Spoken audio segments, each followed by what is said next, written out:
বন্ধুরা, আমি নাম না করে কিছু লোকের কথা বলছি। দু চারটা ভিউজ পাওয়ার জন্য কি না করে থাকে, সেটা আজকে আমি তোমাদের দেখাবো এই ভিডিওটার মাধ্যমে। চলো যাওয়া যাক।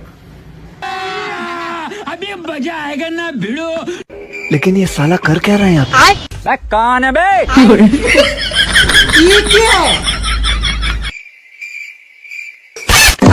कौन है बे? ये सब क्या देखना पड़ रहा है?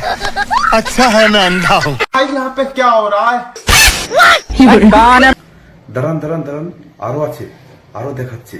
চলো সেটাও দেখিনি। खराब हो जाएगा, माँ बहन पे आ जाऊंगा मैं इनकी। भोसड़ी क्या पागल है क्या? मौसम तो ऐसा लग रहा है दिल गार्डन गार्डन हो रहा है। बहुत मजा आ रहा है यार। দেখলেন তো এরা কিভাবে ভিউজ পাওয়ার জন্য ব্যবহার করে থাকে মানুষের সাথে। এদেরকে কি বলা উচিত? অবশ্যই আপনার মতামত জানাবেন।